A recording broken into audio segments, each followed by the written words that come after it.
This week's parsha gives us certain rules of war, certain rules of engagement. And really it draws a distinction between the type of enemies we're facing. In the first case, the case of the Eshet Yafet,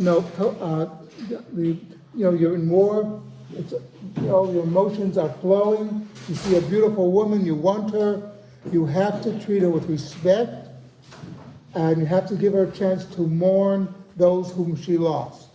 So this is a regular normal war against a regular enemy. So like we understand that you do have rules of engagement, rules of war, how you treat the other side. But then the parsha ends with the war against Amalek. This is a totally different type of enemy. The difference between the two is you have a disagreement, it ends up in war, you go and you fight the war. Fine, that happens. Amalek he wants to destroy the Jewish people. He says that there's no room in this world for me and God. One of us has to go. Amalek is the ultimate enemy of the Jewish people.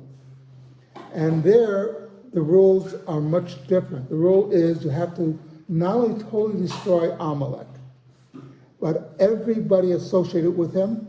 You cannot take any booty from him, nothing. That his whole essence has to be destroyed.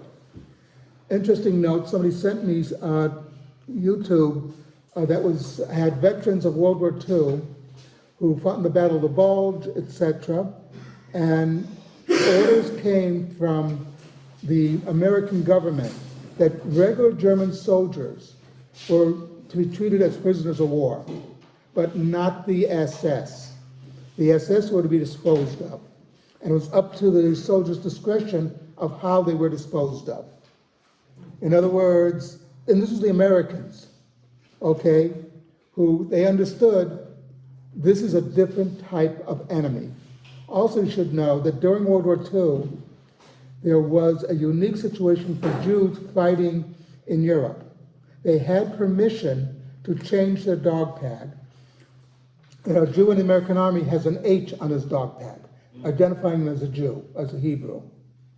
During World War II, if you're in the European theater, you had the ability to tell your commander, I don't want the H, I want a P for Protestant or whatever.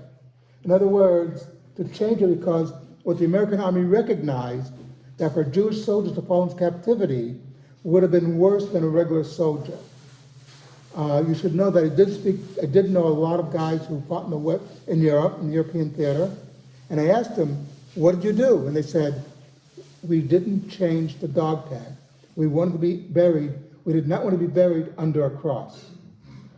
In other words, they went in knowing what it meant. But this is the point. Born a Jew, lived as a Jew, died as a Jew. Exactly. The point is that we have to differentiate between our enemies.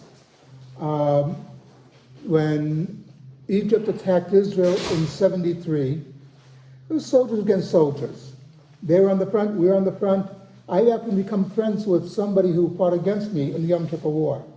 We met, we fought, we were there, blah, blah, we knew each other. We became friends because the war was over, and Hamas is a different matter.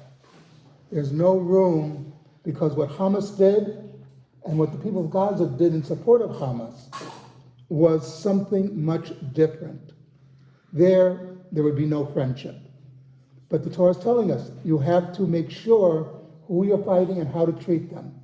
Something to think about.